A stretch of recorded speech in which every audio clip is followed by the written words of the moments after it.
Ajá. Me salió en los tres puntitos. Sí, pero no Pero me... yo estoy. Qué raro que. Qué raro que, qué raro que no lo tengas en este. En, pero Ya bueno, está pues si no. grabando, porque dice pausar grabación, detener grabación. Ya está grabando. Ah, vale, a todo dar. ¿Cómo se va a guardar? No sé, espero que, no sé si se guarde solo, ¿alguien sabe? Sí, se guarda solo en una carpeta que se llama Zoom, Ok, y Y con luego la la tienes que fecha. convertir. Entonces tienes que convertir ese video igual en Zoom, lo conviertes y ya lo puedes compartir. va. Bueno, pues si se graba solo, estamos del otro lado, porque si ya dice que está grabando y solo dice pausar grabación, detener grabación y ya. Perfecto. Listo. Ya estamos Va. listos. Adelante. Voy a empezar a ingresar. Venga, éxito, amigos. Éxito. Sin miedo al éxito.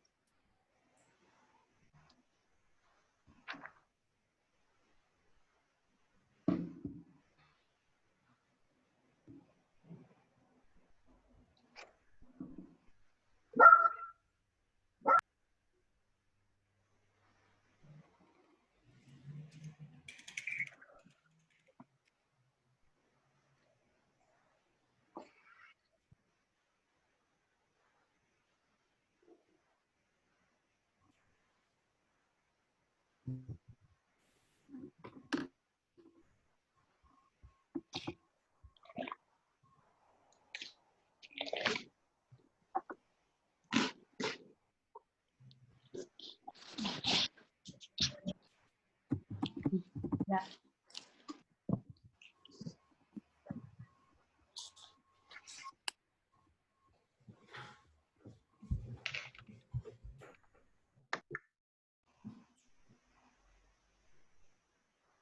Leo.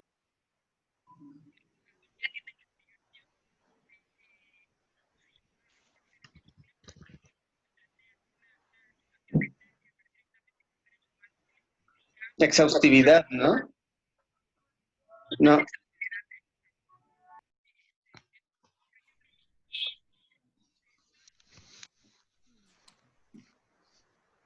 Buenas tardes. ¿Nos escuchamos? Hola, buenas tardes. Buenas tardes. Sí, se escucha. Qué Buenas bueno. tardes.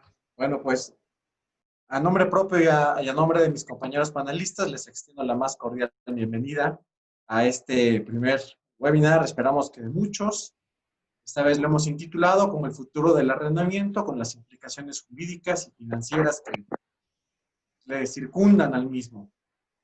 Voy a dar una pequeña introducción acerca de lo que es el arrendamiento y los tópicos que vamos a ver, porque sin duda va a ser un tema poliédrico, ¿no? Es un tema poliédrico y más ahora que la contingencia de coronavirus nos ha dado ciertas eh, perspectivas o ciertas situaciones que antes ni siquiera conocíamos, vamos, que no voy lejos, que hace un año eran impensables, eran de risa, eran de cuento. Entonces, ahora que ya están y que es una realidad y que vamos a tener que hacer un reajuste en nuestras negociaciones, pues es importante saber los enfoques legales, jurídicos, financieros, ¿no? De negocio acerca del arrendamiento, que es uno de los sectores más golpeados que se están llevando a cabo con esta pandemia, ¿no? Entonces, bueno, a manera de introducción, me acompaña el ingeniero José Antonio Hidalgo y me acompaña el licenciado Amado Rivera, dos grandes exponentes de sus temas. En su momento les explicarán a ustedes lo suyo. El arrendamiento, yo quisiera empezar diciendo esta pequeña introducción que, bueno, vamos a abordar el arrendamiento, como yo les había comentado, en un primer momento, y como se les pasó en el cartel por correo electrónico, en un primer momento, en un servidor, lo voy a abordar desde el punto de vista jurídico y voy a empezar a platicar acerca de aspectos básicos del mismo.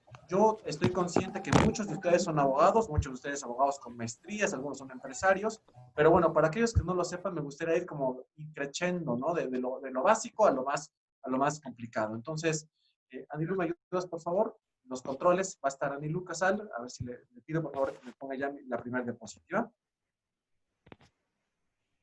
para que nos sigan en nuestras redes. Bien, Empezaré definiendo lo que es el arrendamiento. El arrendamiento es un contrato de uso y goce traslativo de derechos de uso que está contemplado en el artículo 2261 del Código Civil. El arrendamiento es un contrato por el cual una persona llamada arrendador, elemento personal, le concede a otro llamada arrendatario, que es el otro elemento personal, el uso o goce de un bien por tiempo determinado mediante un precio cierto. Y para los que no son abogados o los que son abogados pero ya se les olvidó, decimos que transmitimos el uso o goce porque son dos cosas distintas. Si yo transmito solamente el uso, estoy hablando de un comodato. Mientras si transmito el goce, que se diferencia del uso porque puedo disfrutar de él, ¿no? O sea, puedo generar rentas de lo arrendado, por ejemplo, si soy subarrendador, es por esa razón que hablamos del uso o goce de la cosa, del bien, ¿no? Y siempre se va a hacer a través de un precio cierto. No podemos pagar con gallinas, no podemos pagar con puerquitos. El arrendamiento siempre es a través de dinero.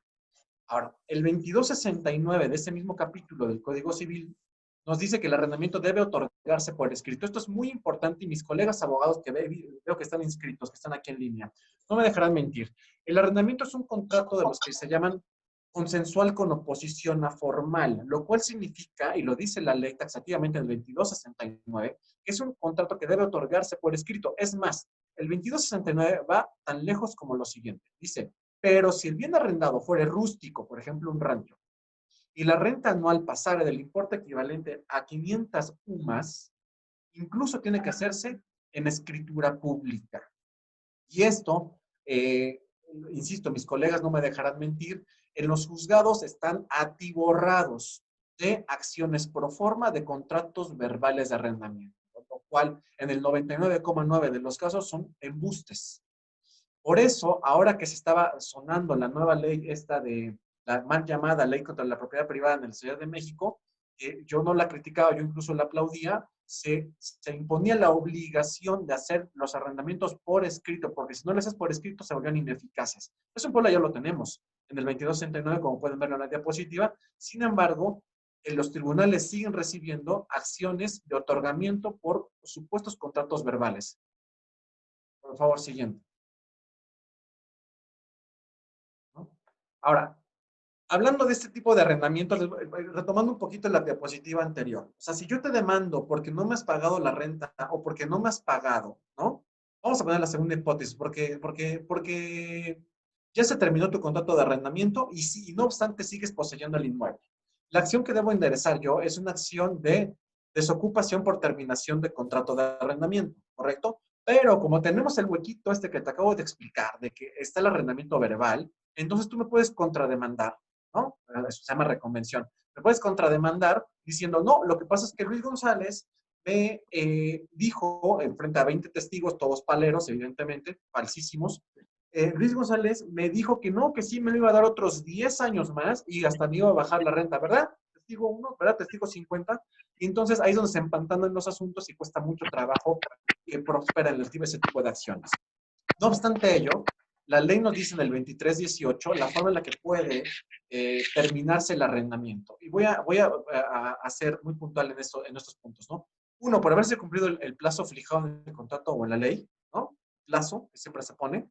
Y si no se pone, recordemos que el plazo máximo para casa habitación son 10 años, para comercio son 15 y para industria son 20.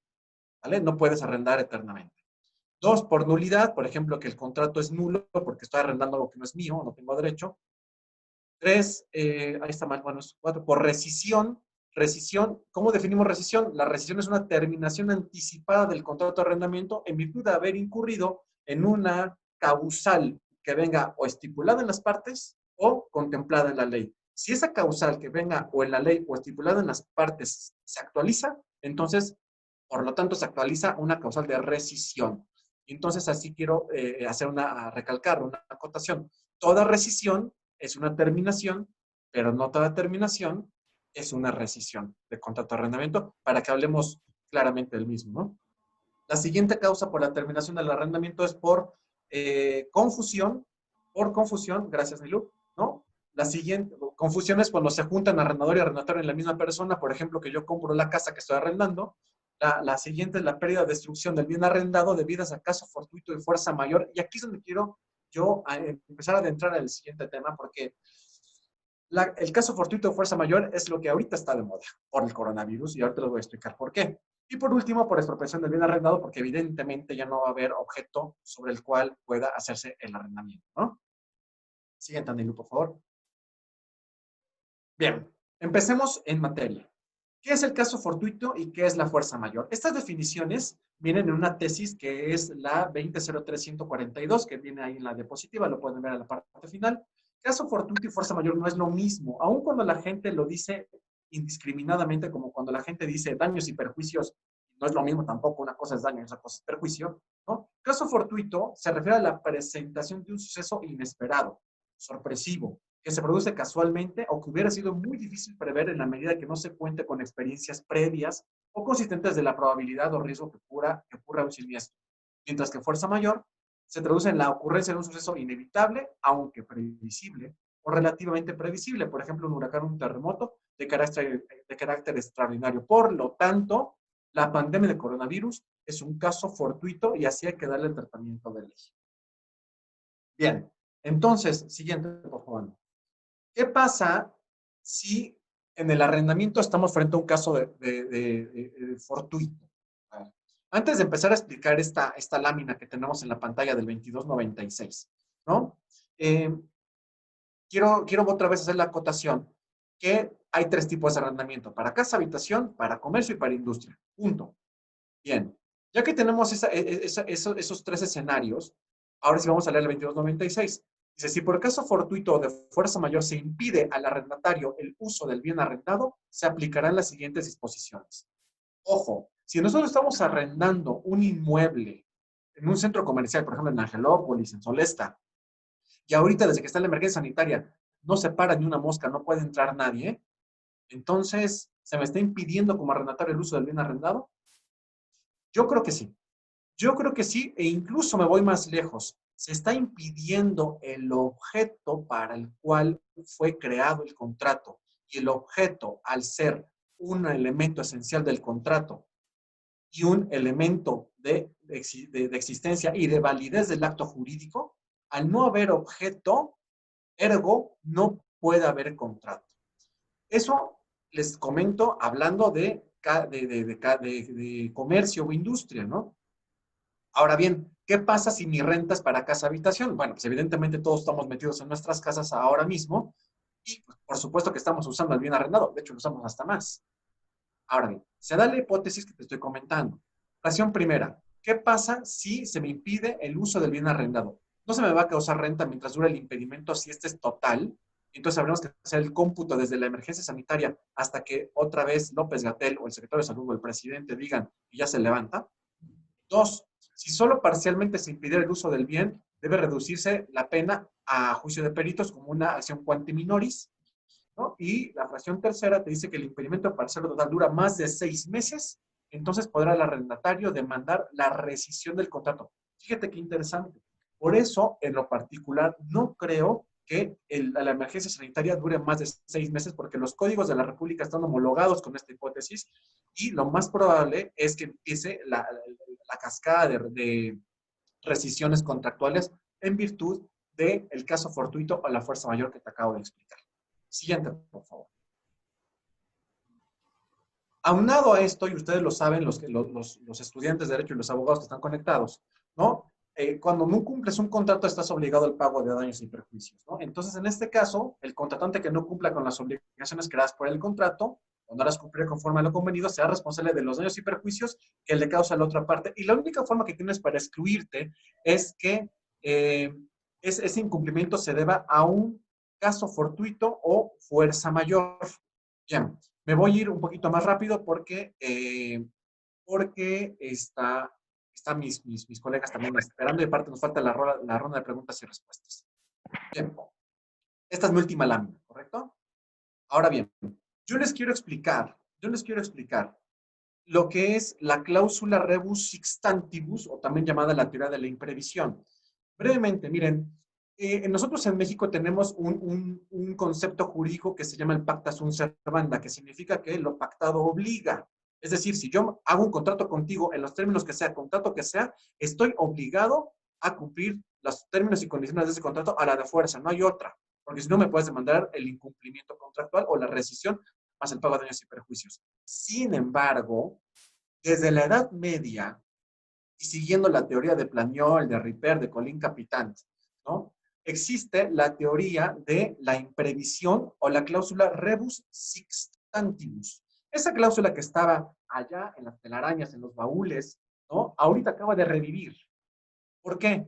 Porque justamente esta cláusula sería nuestro parachute, nuestro salvavidas, en un caso en el cual estemos rentando un local en Angelópolis de 120,000 pesos la renta y no tenemos ni una mosca que entre desde hace 6 meses. Ustedes han visto que han quebrado negocios, bueno, si quebró Victoria's Secret, que no quiebra nuestro restaurante, pues imagínense, ¿no? Entonces, nosotros tenemos que acostumbrarnos en esta nueva realidad a implementar una cláusula rebus sic stantibus, o también llamada teoría de la imprevisión. Y fíjense que los chilangos, ¿no? Nuestros amigos de la Ciudad de México, que siempre nos llevan un poquito más de ventaja de jurídica, ellos en el primer semestre del año 2010 hicieron una reforma a su Código Civil y crearon el artículo 1796 bis y 1796 ter, que los invito, no voy a poderlo proyectar, pero los invito a que lo chequen. Repito, es el 1796 bis y el 1796 ter. La gente del Distrito Federal ya implementó en el Código Civil de la Ciudad de México la cláusula rebus sic stantibus, ¿no? En la cual te dice que si hay un acontecimiento extraordinario, ¿no? Acá lo tengo, dice, si hay un acontecimiento extraordinario de carácter nacional que no fueran posibles prever y que generen que las obligaciones de una de las partes sean más onerosas, la parte tiene derecho 30 días después de suscitado el acontecimiento de solicitar una renegociación de tu contrato. Y si la otra parte no acepta en esa negociación, tiene otros 30 días para acudir con el juez y el juez va a determinar si modifica las obligaciones o rescinde el contrato, ¿no? Pero bueno, hay ciertas condiciones. Por ejemplo, no debes estar en mora, no debes haber obrado dolosamente y tiene que ser una cuestión como la pandemia ahorita nacional y que, vamos, no necesitas probarla porque es erga omnes, es para todo mundo. Ahora bien, a la par de la cláusula rebus sic stantibus, ya para terminar con mi parte, quiero explicarles que, por ejemplo, en el derecho anglosajón, en el derecho internacional, sobre todo en contratos internacionales, existe algo que se llama la cláusula MAC, M-A-C. La cláusula MAC significa Material Adversarial Change, lo cual, traducido literalmente, significa cambio sustancial adverso, ¿no? Entonces, esta cláusula MAC se da para los contratos de alto riesgo. Yo se los comento porque creo que tendríamos que empezar a importar esa idea anglosajona de la cláusula MAC con un matiz de rebus sic stantibus para nuestros contratos futuros, sobre todo si somos elaboradores de contratos, ¿no? Contratos de los llamados alto riesgo. Por ejemplo, los gringos y los europeos tienen dos momentos, un momentum llamado signing, que es cuando tú firmas el contrato, y hay otro momentum llamado closing, ¿no? La diferencia entre signing y closing es que el signing es la firma y el closing es el cierre de la operación. Entonces yo puedo hacer el signing el día de hoy, 29 de julio, pero empieza la operación material el 30 de agosto, ¿no? Entonces, en ese mes puede pasar algo, así como de febrero a marzo se nos acabó el mundo, ¿no? Y esa cláusula MAC significa que en ese gap, por así decirlo, en ese periodo de tiempo que le llaman los gringos deferred closing, ¿no? El cierre diferido, que es lo que traduce, si en ese inter se suscita algún acontecimiento como lo que les acabo de explicar, llamado caso fortuito, fuerza mayor, entonces tienes la facultad incluso de echarte para atrás. Lo digo echarte para atrás coloquialmente, ¿no? O sea, desistir en la pretensión de tus obligaciones contractuales. ¿Por qué? Porque atiendes a causas o circunstancias sobrevenidas, a cuestiones imprevisibles y siempre van a ser en beneficio del deudor. Por lo tanto, y con esto termino mi intervención, la rebus sic stantibus, en mi humilde opinión, tenemos que rescatarla del medioevo y volverla a traer a nuestros códigos Y si no la pueden, y si no la meten, y si nuestros códigos no la meten,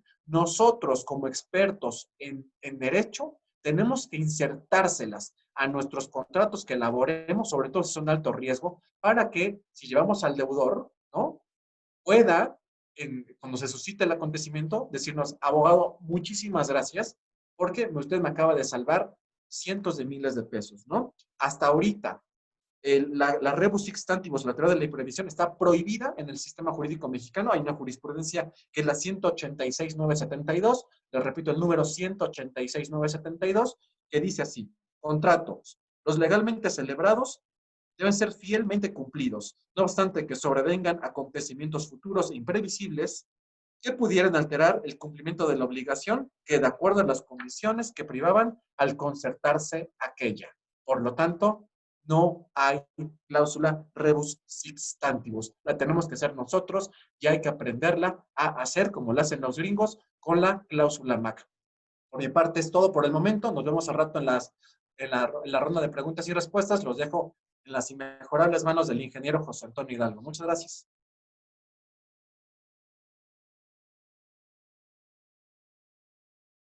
¿Qué tal? Buen día a todos. Mi nombre es José Antonio Hidalgo y en esta parte vamos a ver el tema de arrendamiento en tiempos de la pandemia y las disposiciones particulares para poder negociar un contrato de arrendamiento tomando en cuenta el COVID-19 actual. Siguiente.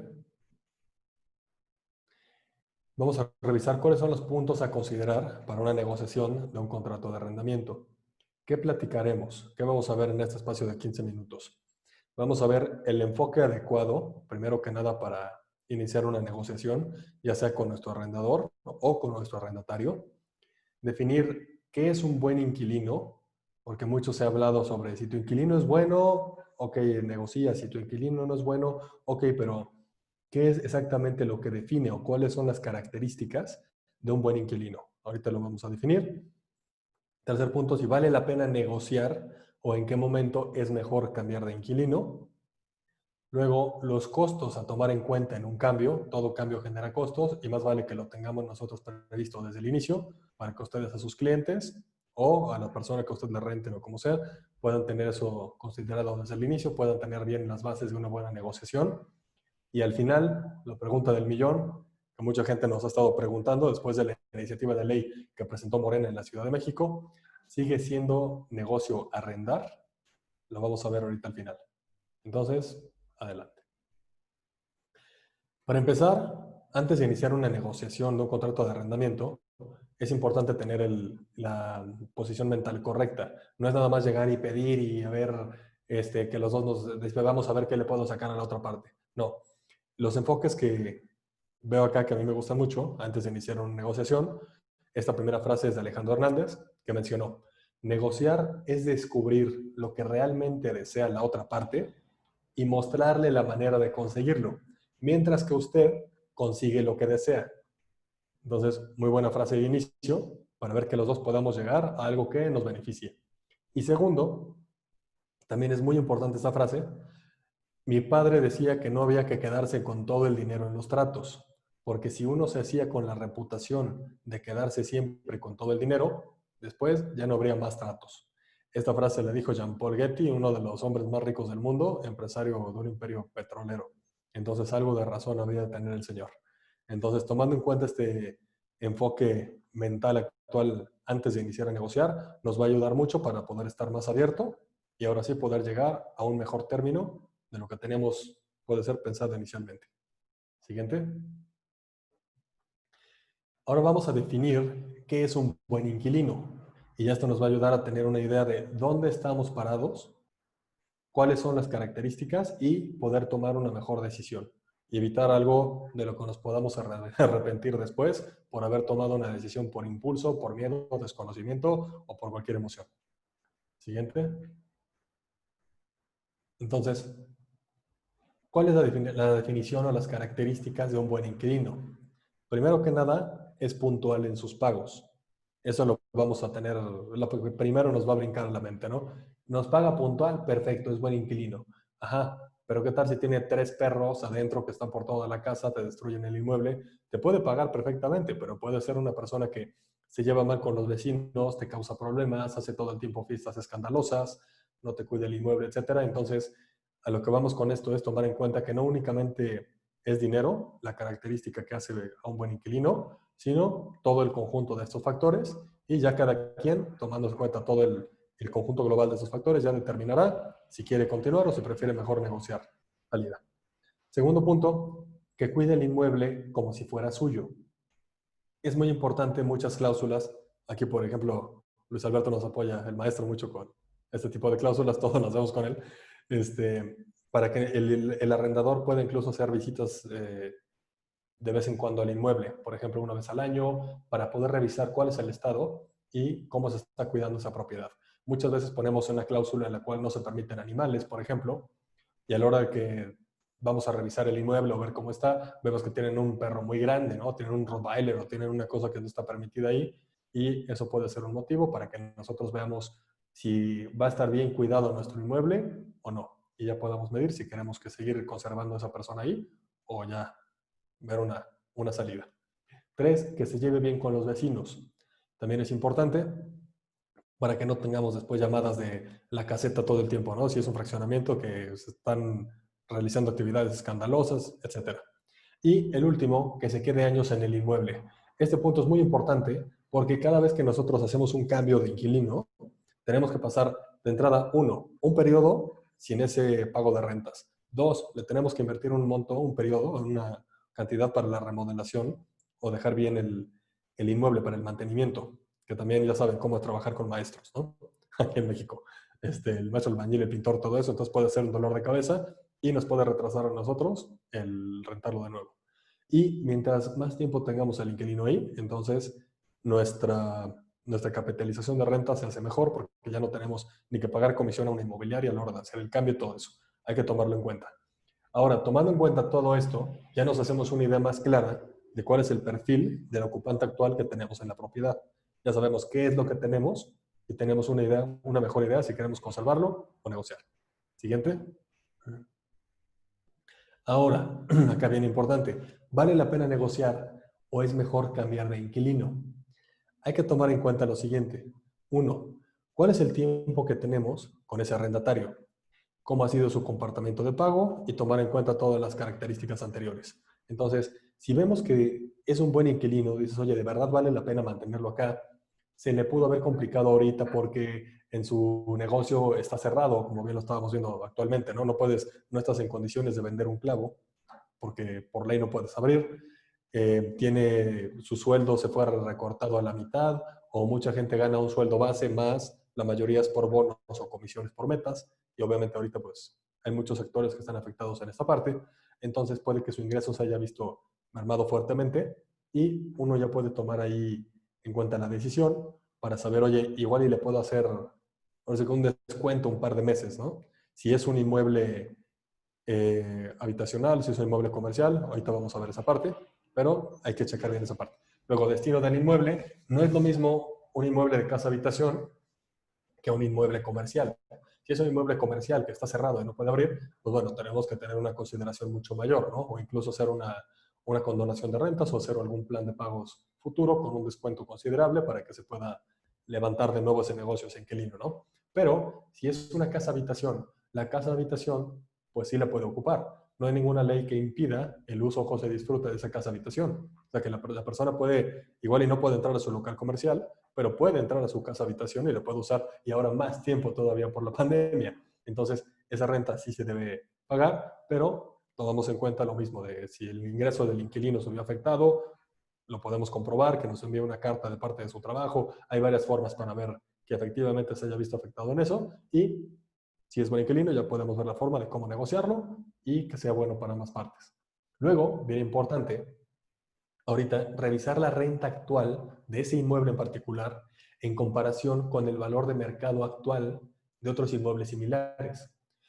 Ahorita, increíblemente, la parte de arrendamiento habitacional en Puebla se sigue moviendo bastante bien. Todavía hay bastante renta de casa-habitación. Las rentas casi no se han ajustado. Si bien igual han bajado un poquito, pero en la parte de casa-habitación está está muy poco afectado hasta eso, en la parte de arrendamiento.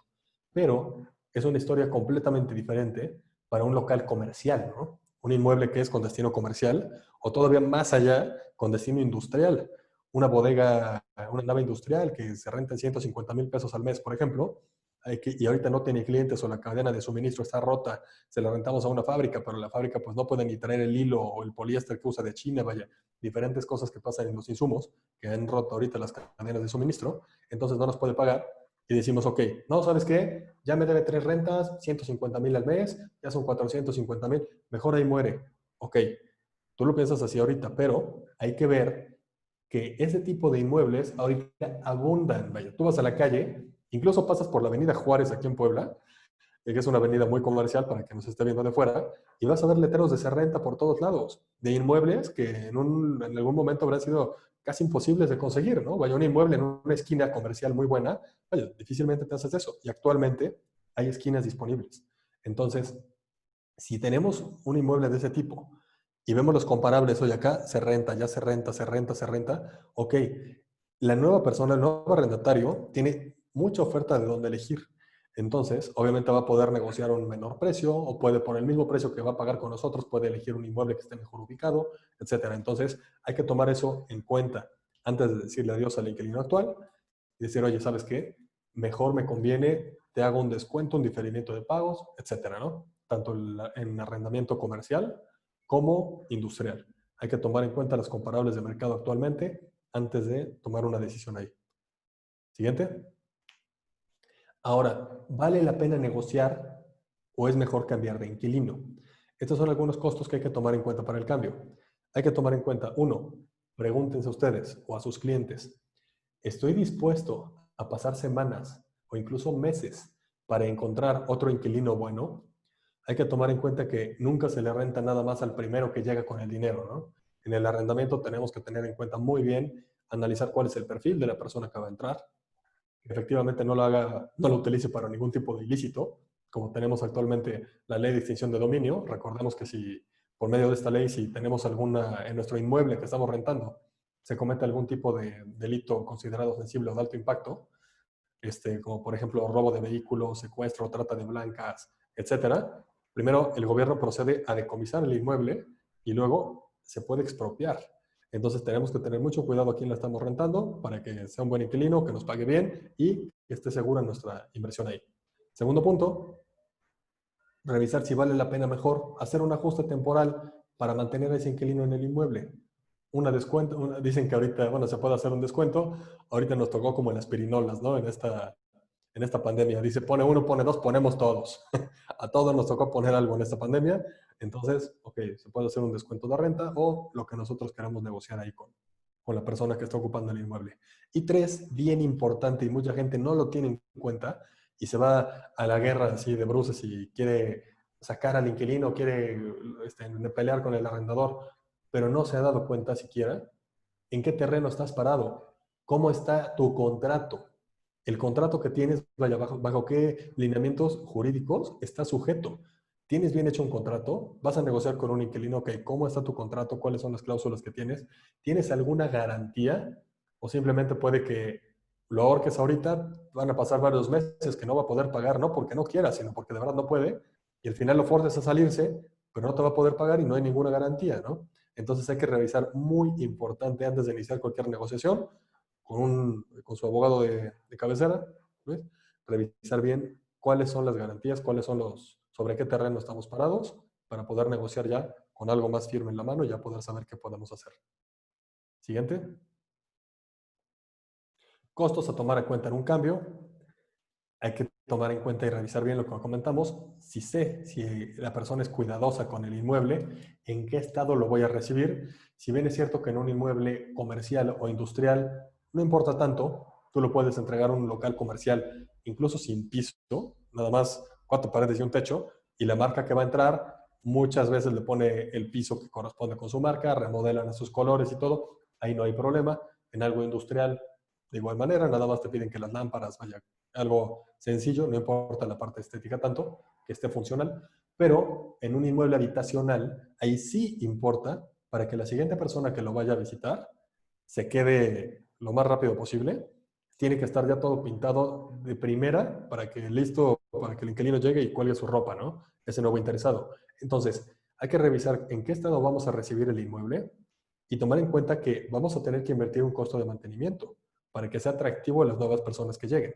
Hay mucha gente, muchos arrendadores que no le quieren meter ni un clavo, ni un peso y te dicen, así va a estar rentado y no le meto ni un peso. Ok, pues va a pasar, en lugar de unas 3 semanas o un mes para que se rente, van a pasar 3, 4, 6 meses, puede ser, sin que se rente y pues vaya, te estás perdiendo ahí dinero en ese tiempo, ¿no? Entonces podrías darle un mantenimiento más rápido y ya se renta mejor. Pero todo tiene un costo y tiempo y dinero, ¿no? De poder tratar con el maestro pintor, con el maestro albañil en su caso, todo ese tipo de cosas. Entonces, tomen en cuenta para asesorar a sus clientes de entrada esa parte y que dispongan de un capital ya diseñado para esa parte.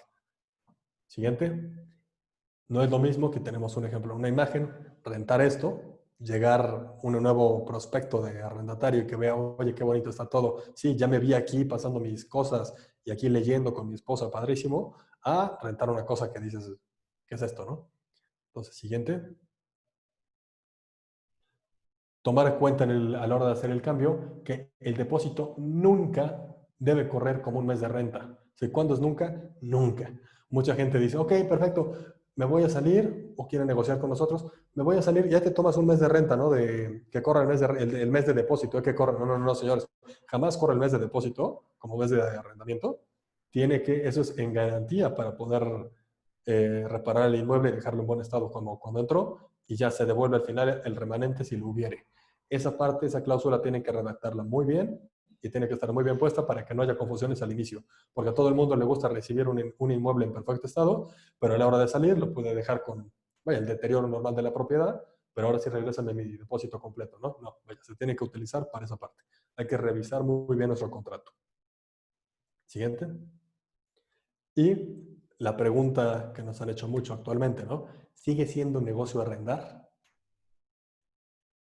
Claro. ¿Por qué? Por 3 simples razones, muy sencillas. Uno, tenemos un bono demográfico en México, cada vez tenemos mayor población y no hay más inmuebles. Ya la tierra que hay es limitada, señores, ya no se puede generar más tierra. Entonces, tenemos una cantidad limitada de tierra y una población creciente. Entonces, así te compres una propiedad que está a orillas de la ciudad, eventualmente la mancha urbana se la va comiendo y tu inversión va incrementando su valor. Entonces, el bono demográfico es algo que nos ayuda bastante para incrementar el valor y la plusvalía de los inmuebles. Además, tenemos aquí en México un déficit inmobiliario. Hay menos casas de las que se necesitan.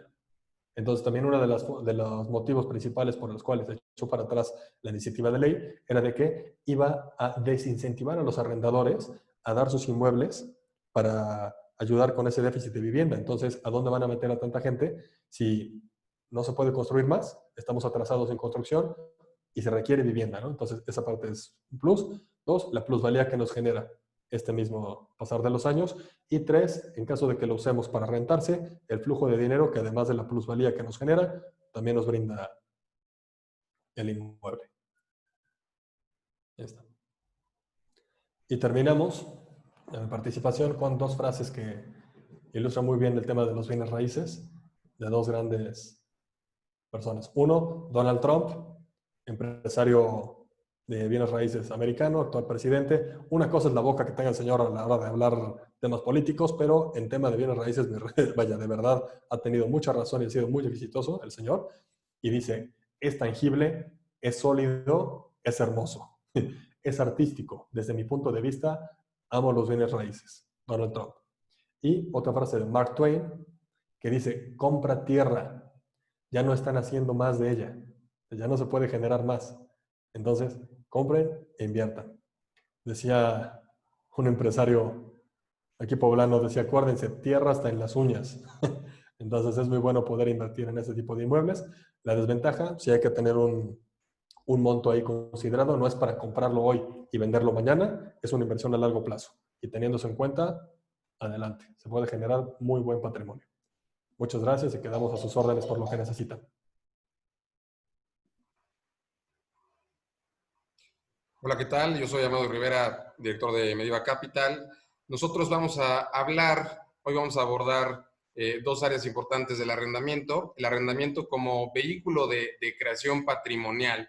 ¿Okay? Eso, enfocado en las personas que están buscando generar patrimonio, comprar una casa, un bien raíz.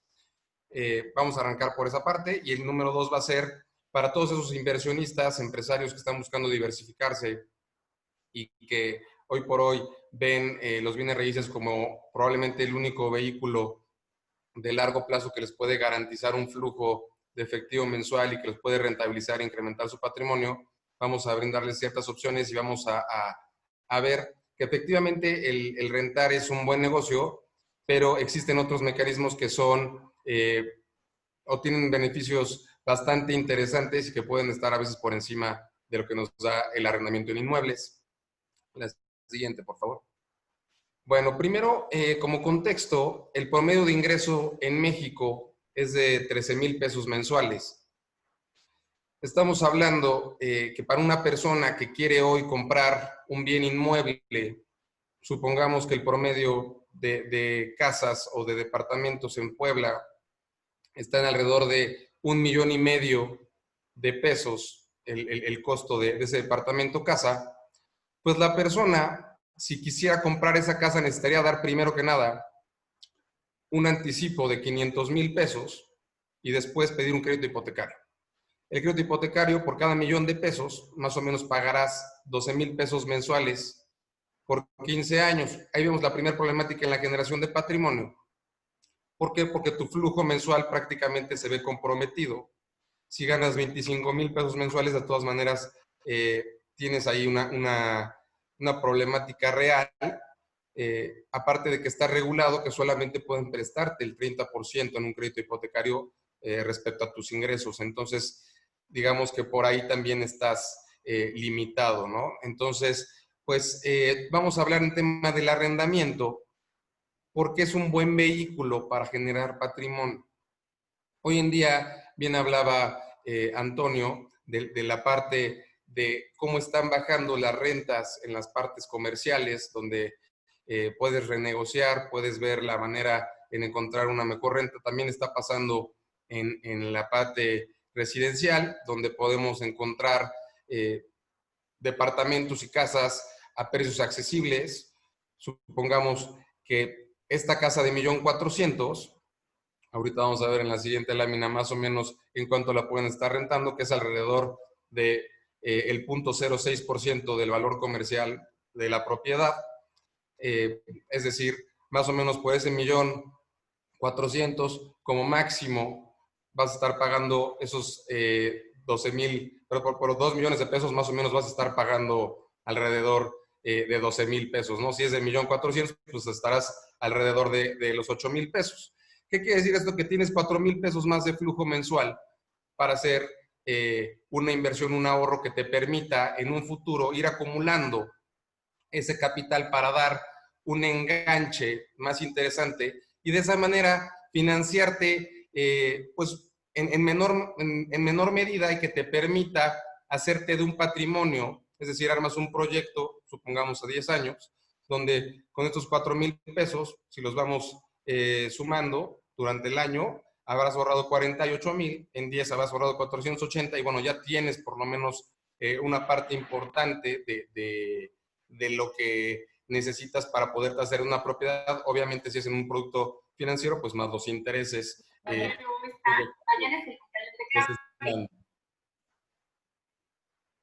Y por otro lado, si quieres podemos ir a la siguiente lámina, por favor.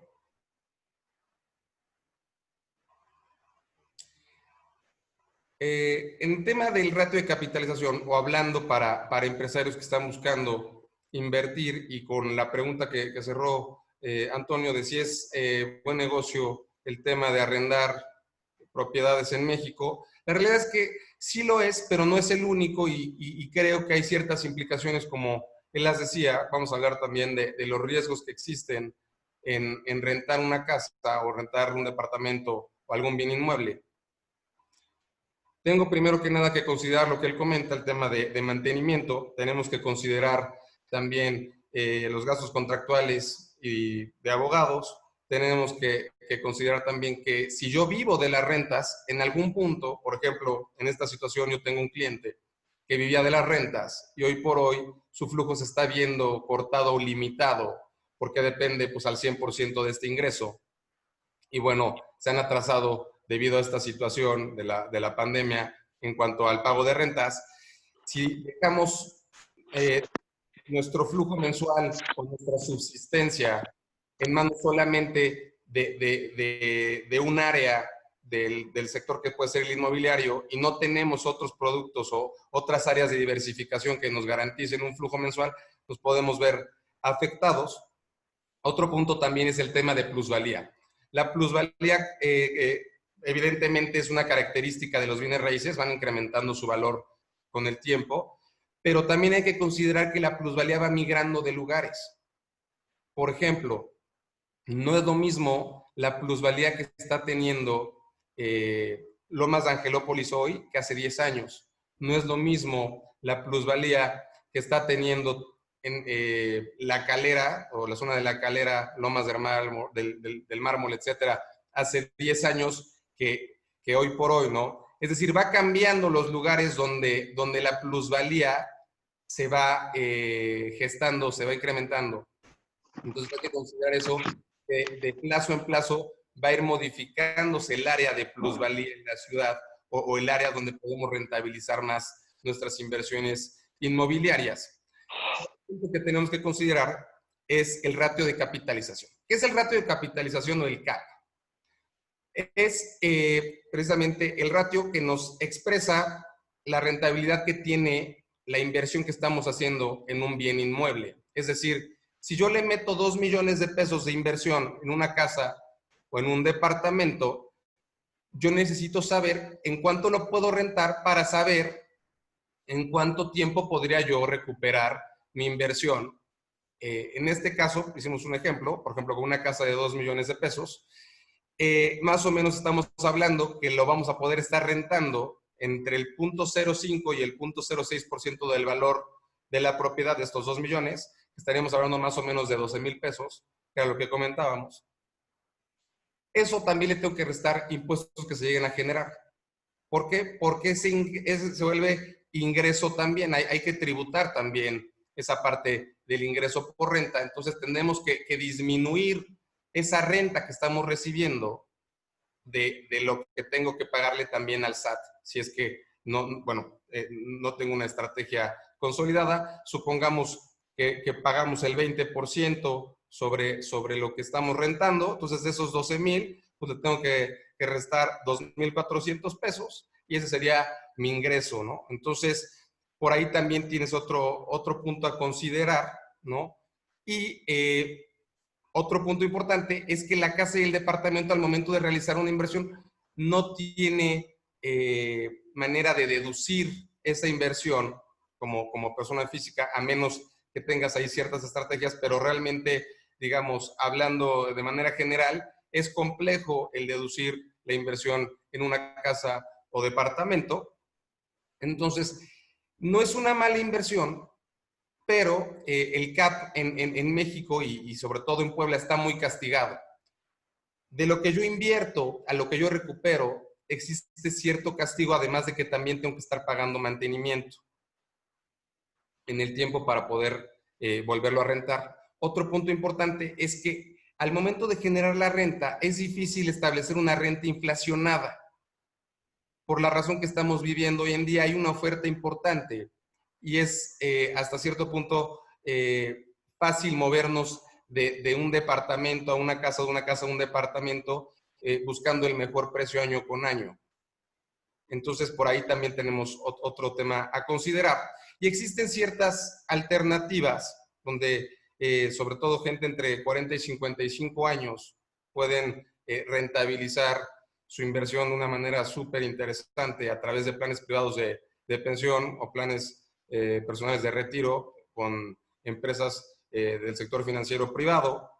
La tasa de capitalización o el ratio de capitalización igual está alrededor del 0.06%, nada más que sí se inflaciona y no hay un cargo de impuestos. Entonces, existen ciertas ventajas en cuanto a estos productos financieros que además son deducibles. Entonces, por ahí tenemos ciertas ventajas. No quiero cerrar diciendo que el bien raíz es una mala inversión. Creo que es una excelente inversión, sobre todo en la parte patrimonial, va incrementando en plusvalía. Pero existen también otros vehículos de inversión que pueden complementar excelente tu portafolio de inversiones. A grandes rasgos, esto es lo que queremos explicar. Le dejo las manos a Anilú Casal para que empecemos con las preguntas y respuestas. Gracias a todos por su atención. Estamos a sus órdenes. Buenas noches a todos. Vamos a empezar leyendo algunas preguntas en el chat. No sé si quieren ponerlas y dirigir a qué ponente tienen algunas dudas en particular.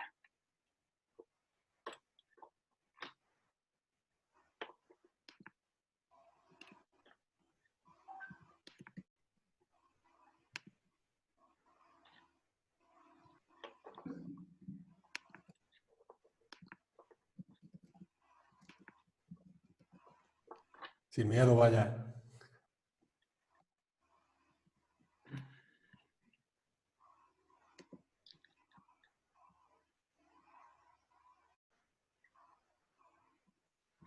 ¿No? ¿Nadie? ¿Nadie tiene preguntas? Ya tenemos a Cris Castre.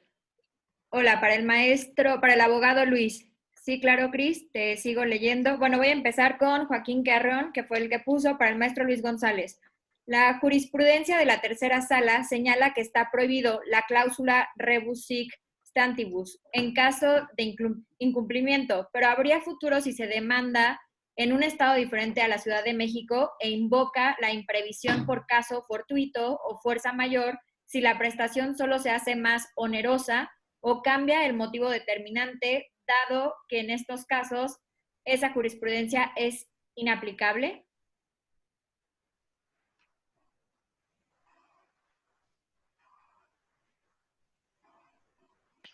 Está en mute. Luis, tu micrófono está apagado. Perdón, tenía el micrófono cerrado. Ya veo la respuesta, ya ves. Mira, te voy a responder a como yo creo que se va a dar la situación. La respuesta es no, ¿eh? O sea, dudo que un juez de primera instancia poblano se aviente el petardo de hacer una interpretación teleológica basada en derechos humanos y acogiendo la cláusula rebus sic stantibus para lograr un equilibrio contractual. Lo dudo mucho, ¿no? A lo mejor va a haber alguno por ahí muy avispado y muy moderno, pero la gran mayoría son codigueros. Son codigueros y te van a decir, licenciado, lo que dice la ley, lo que dice la jurisprudencia y hasta el dedo está prohibido. Por lo tanto, te van a decir que no. Tendrás suerte quizás en un amparo. En un amparo con una buena argumentación jurídica, quizás el juez de distritos o el colegiado te pueda dotar de ese derecho para poder aplicar la rebus sic stantibus, porque como te enseñaba en la jurisprudencia, está prohibido por el sistema legal mexicano. Muchas gracias, Luis González. Para el maestro Amado Rivera, ¿el precio o valor de un arrendamiento siempre va a estar determinado por el 0.05, 0.06 del valor comercial del inmueble? Hola, muchas gracias por la pregunta. No está determinado que sea el 0.05, 0.06. Ese es el promedio del valor actual del precio que se está generando o de cómo colocar el precio del arrendamiento. Sobre todo es de acuerdo a cómo esté el mercado en ese momento y la zona en la que estés rentando, las características de tu inmueble, metraje, características, espacios, el fraccionamiento, si es que está en fraccionamiento, amenidades, servicios, etcétera. El deber ser es que tú deberías de poder estar rentando tu inmueble en alrededor del 1% del valor que te costó. O sea, es decir, si mi casa o mi departamento vale 2 millones de pesos, yo tendría que poder estar rentando en 20,000 pesos mensuales mi casa o mi departamento para, en un plazo de 10 años, recuperar mi inversión y ganarle un piquito.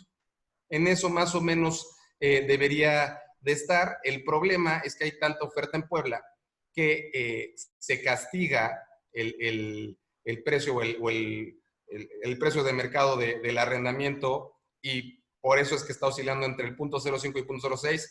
Ahorita con esta movilidad de acuerdo a la pandemia, pues puede incrementarse, además de que ha habido una afectación importante en los flujos de las personas. Entonces hay viviendas que pues tendrán que ser abandonadas también por falta de flujo, ¿no? Entonces eso también va a impactar en el reto de capitalización o en el porcentaje en el cual tú puedes rentar tu bien inmueble.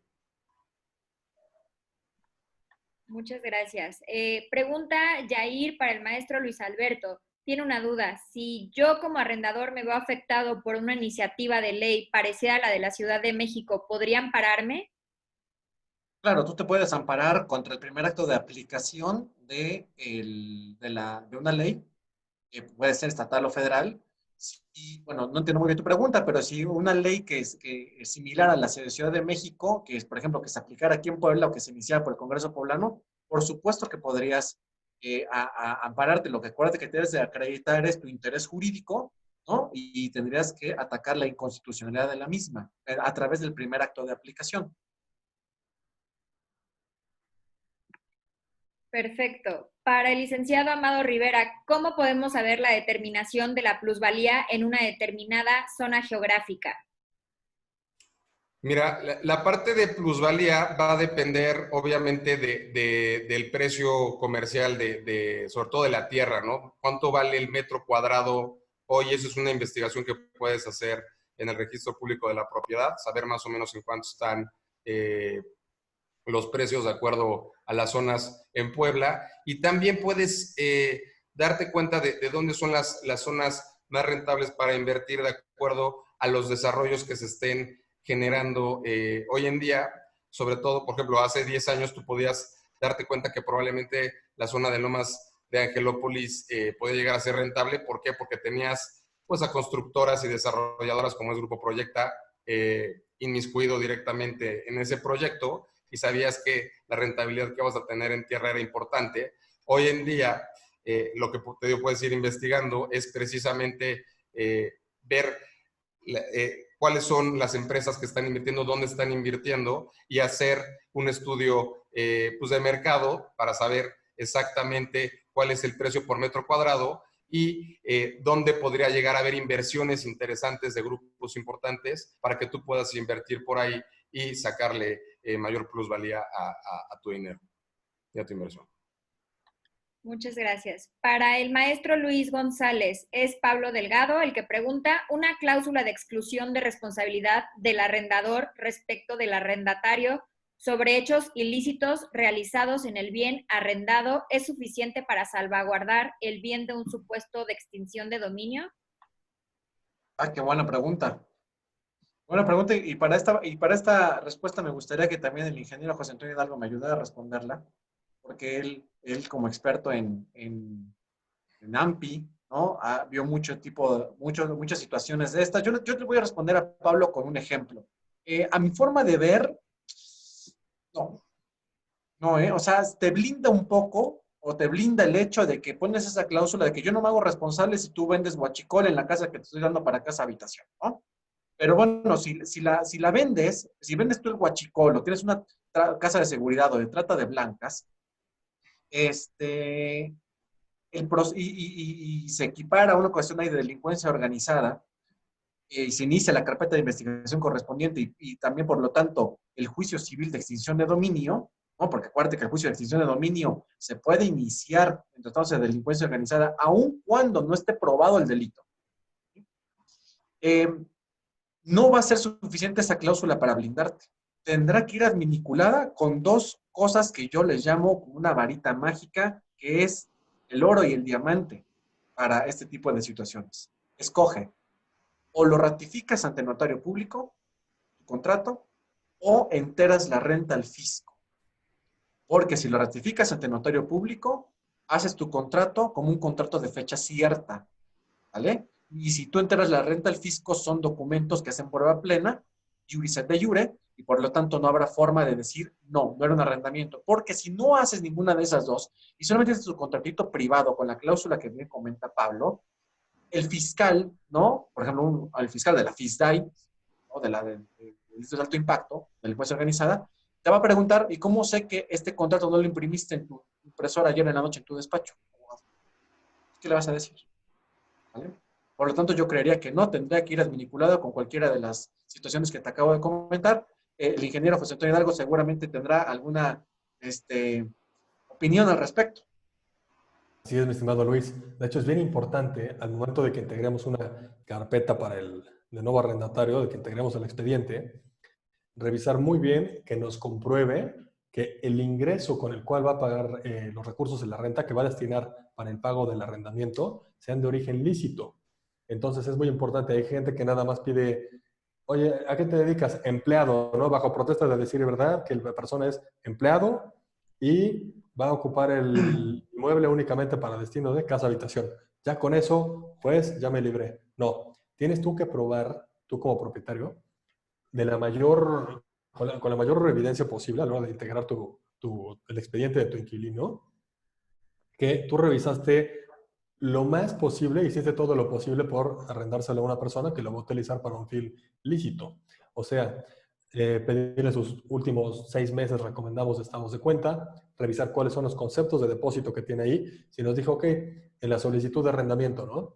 Tenemos que tener una solicitud elaborada donde tengamos los datos generales de la persona que va a rentar, sepamos qué es, de dónde viene, cómo son sus ingresos, cuántas personas. Bien importante poner también en el contrato y que en su declaración que la firme, cuántas personas van a vivir en el inmueble, porque ya se dieron casos, aquí una vez en Las Ánimas, rentaron un departamento, es una familia de 2 personas, perfecto, y a la hora que ves te metieron a 20 coreanos ahí, ¿no? Entonces también, ¿cuántas personas van a vivir ahí? Y era de que estaban tratando gente, etcétera.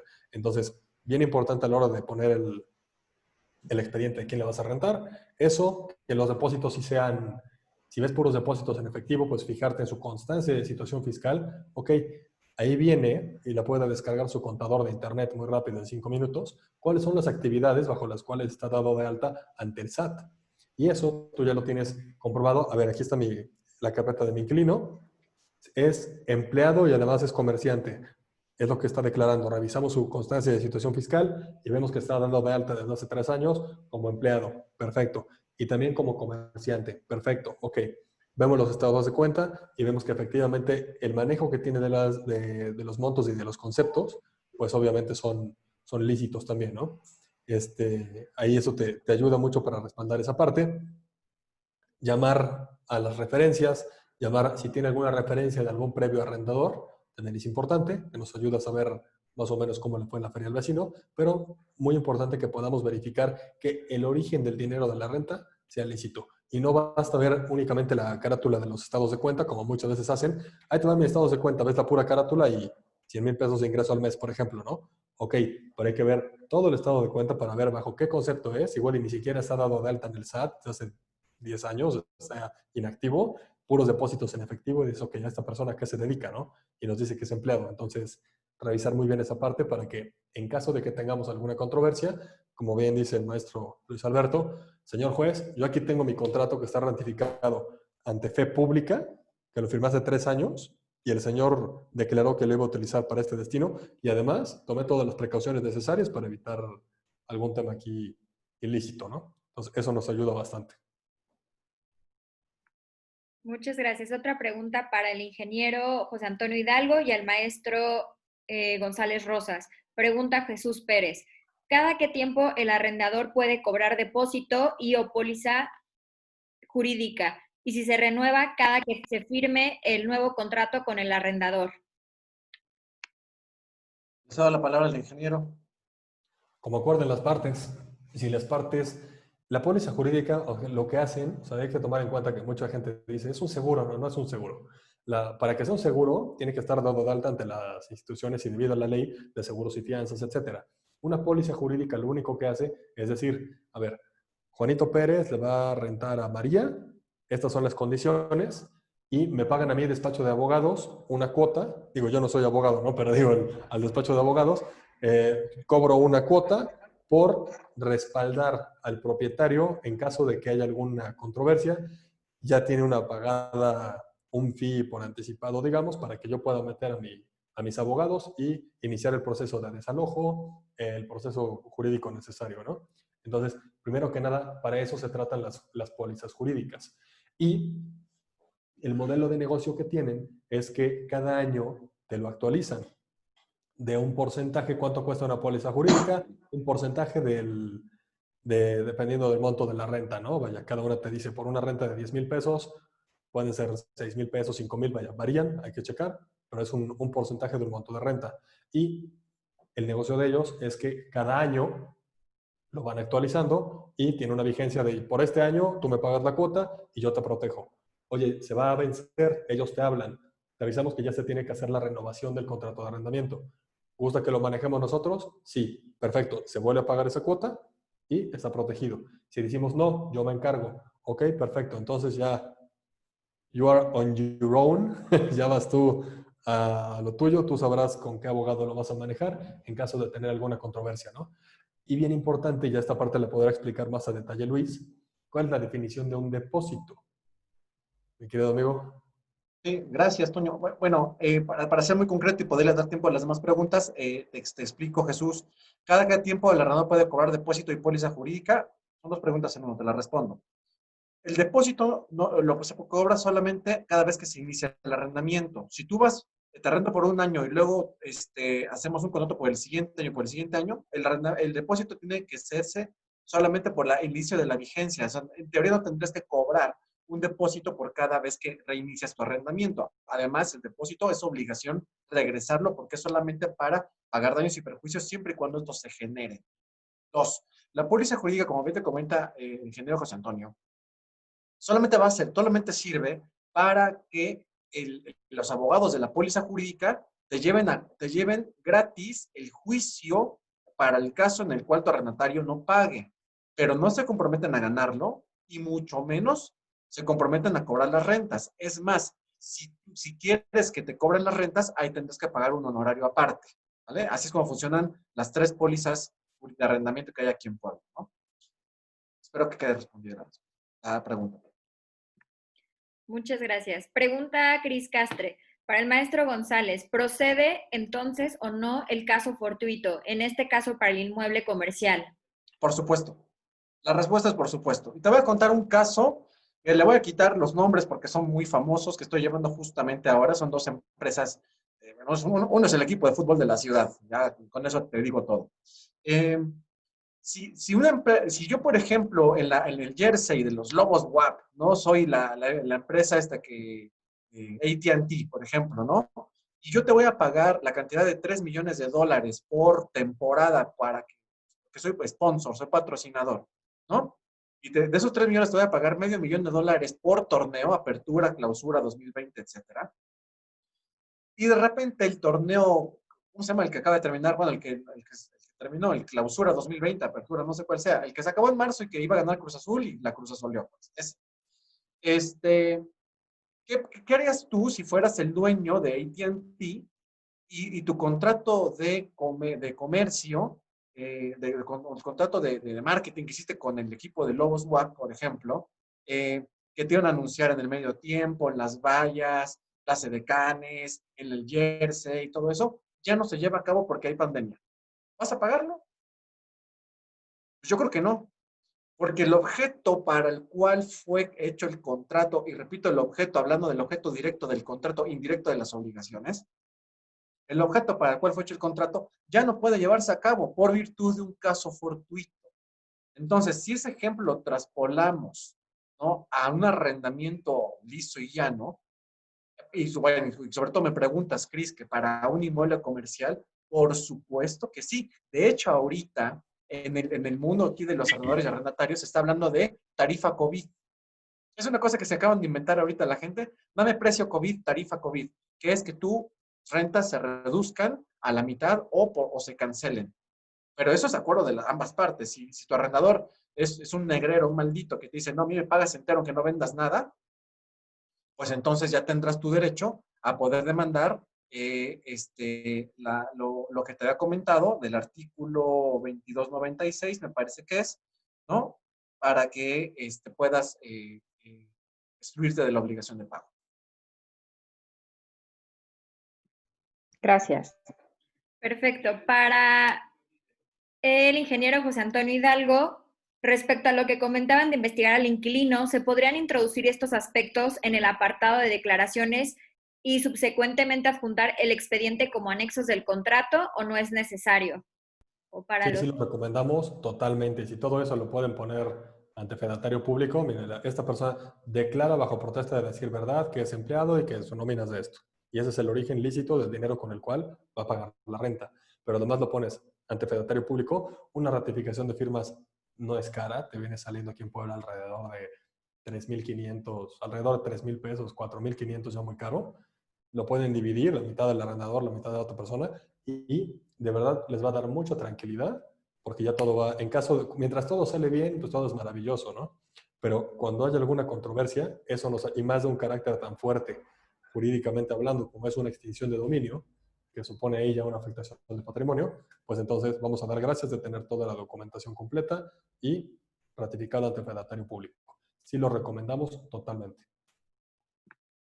Vamos a leer las últimas. Para el licenciado Rivera, ¿cuáles son las principales diferencias entre el arrendamiento en la ciudad de Puebla y la Ciudad de México?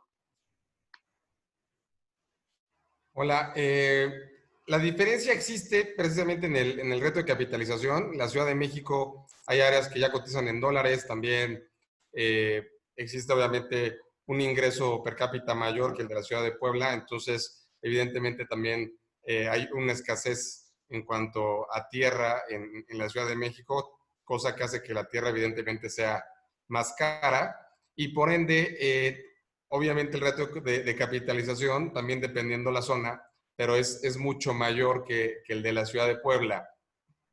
Además que existe precisamente en la Ciudad de México una carencia en inmuebles. Ahí sí tenemos una baja oferta o tenemos poca oferta de acuerdo a lo que realmente se necesita en la ciudad. Por eso lo ves, o es una inversión más rentable normalmente en la Ciudad de México por el CAP que tiene y por la rotación que puedes llegar a tener en inquilinos sin afectar tu precio público. Muchas gracias. Y la última, perdón, ya se nos acabó el tiempo. Esta es de Hugo. Sabemos que depende mucho de la redacción del contrato de arrendamiento, pero existe la posibilidad de rescindirlo toda vez que, como consecuencia de la pandemia, no hay un goce del bien inmueble, buscando que el operador jurídico realice una interpretación del contrato en favor de la parte más débil económica o socialmente, ya sea comercial o casa habitación, artículo 1502, fracción 3 del Código Civil. Este es para mí, porque no entendí para quién era. Perdón, no puso Hugo para quién era, pero supongo que es para Sí. ti, maestro. Bueno, dice, sabemos que depende mucho de la redacción del contrato de arrendamiento, pero existe la posibilidad de rescindirlo toda vez que como consecuencia de la pandemia no hay goce del bien inmueble, buscando que el operador jurídico, o sea, el juez, realice una interpretación del contrato en favor de la parte más débil económica socialmente, ya sea comercial o casa habitación. Artículo 1502, fracción tercera del Código Civil. Sí, vamos, o sea, recordemos que la interpretación de los contratos puede hacerse de diferentes maneras. Puede hacerse gramatical, puede hacerse teleológica, puede hacerse sistemática, puede hacerse histórica y puede hacerse social. Entonces, aquí lo que está diciendo el señor Hugo es seguramente una de las interpretaciones sociales del contrato, del contrato en general. Entonces, cuando tú eres, como tú lo dices, operador jurídico, ¿no? O sea, cuando eres juez, cuando eres magistrado, y te encuentras ante una situación en la cual hay una parte evidentemente más débil que la otra, siempre deberás tratar de ponderar para poder equilibrar la situación entre ambos, ¿no? Y eso es una de los fines del derecho y de los derechos humanos. Entonces, yo creo que sí, existe la posibilidad de rescindirlo. Sin embargo, te vuelvo a sacar la teoría del rebus sixtantibus y del pacta sunt servanda. Recuerda que el rebus sixtantibus lo mata el pacta sunt servanda. O sea, en México tenemos el pacta sunt servanda, que es la antítesis del rebus sixtantibus. Por lo tanto, un juez codiguero, como la mayoría de los son, te va a sacar la teoría del pacta sunt servanda y no la del rebus sixtantibus. ¿Vale? Y la pacta sunt servanda dice, en resumidas cuentas, que lo pactado obliga y que estás obligado, valga la redundancia, a cumplir el contrato en cada uno de sus términos. Por lo tanto, si no lo cumples, ¿no? Tú serás la parte que incumplió y tendrás las consecuencias legales que del mismo se desprenden.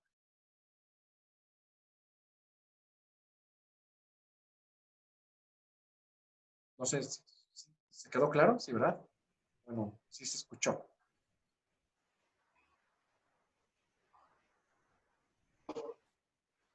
Hay una arriba, Nilú, del que dice Alfredo Arenas. Sí me siguen escuchando, ¿verdad?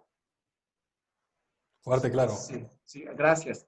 Quisiera que ahorita subiendo el cursor la descubrí, me parece interesante contestarle a Alfredo Arenas, porque dice que en cuanto a promover el juicio de amparo, es prudente esgrimir que es obligación del Estado garantizar el acceso a una vivienda digna y decorosa y que los particulares no tienen la obligación de brindar beneficios en pro de los arrendadores que tengan acceso a una. Yo creo que no. Yo creo que el juzgador te va a decir, claro, el derecho de una vivienda digna y decorosa está contemplado como derecho humano en el cuarto constitucional, pero tu obligación de pagar, ¿no? Según la pirámide de Kelsen, según los derechos y obligaciones, está no por encima, pero, o sea, evidentemente yo tendré mucho derecho a una vivienda digna y decorosa, pero también tengo la obligación de cumplir mis preceptos que vienen contemplados en el contrato como tal, ¿no? Entonces, si yo incumplo una relación de derecho privado, difícilmente podré argumentar un derecho humano para que me proteja, diciendo, es que no cumplí porque pues, el derecho a una vivienda digna y decorosa, ¿no? Yo creo que no alcanzaría ese argumento para obtener una sentencia de amparo. Y bueno, pues, si por mi parte, si no tiene otra pregunta, Anilú, sería todo. Se nos acabó el tiempo, creo que sería todo. Ya nada más, pues agradecer la asistencia, maestro Luis, si quieres despedirte y, no sé, los ponentes. Gracias. Antes de cederle la palabra a mis excelsos compañeros, amigos, Amado y José Antonio, en lo personal les quiero agradecer esta hora y cachito que llevamos, que se fueron muy rápidas. Sin duda alguna es un tema que da para muchos enfoques. Ya tímidamente no querían al principio, pero ahorita ya se vinieron en cascada tantas preguntas. Hay muchas dudas y como lo advertí al principio de la plática, esto es un concepto poliédrico que lo podemos ver desde distintos puntos de vista, ¿no? Ya Amado y José Antonio nos abordaron el arrendamiento desde una óptica que quizás no es la más conocida, ¿no? Siempre hablamos de que el inquilino no paga y que si las rentas suben o bajan, y nos dieron una perspectiva muy interesante de lo que es y de como negocio como tal. Entonces, bueno, yo les agradezco que se hayan inscrito. Vamos a hacer unos webinars muy interesantes con profesionales del calibre de mis compañeros y pues quedan invitados para los siguientes que vamos a hacer. Por mi parte es todo. Muchas gracias a todos. Muy buenas noches. Pues no me queda más que igual también agradecerles a todos su atención. Espero les haya servido la información. Si tienen alguna duda, por ahí Anilú les puedo compartir también el número de contacto para Meriva. Les pido, si les gustó la plática, nos puedan seguir en nuestras redes, que es @MerivaCapital, tanto en Facebook como en Instagram, para que puedan seguir retroalimentándose de la información financiera al momento. Gracias y saludos a todos. Nuevamente a todos, muchas gracias por su asistencia, su paciencia, porque ya fue un buen ratito, pero vaya, que sea productivo para todos. A sus órdenes por lo que necesiten. Y les agradezco aquí a mis compañeros también y a ustedes por escucharnos. Gracias.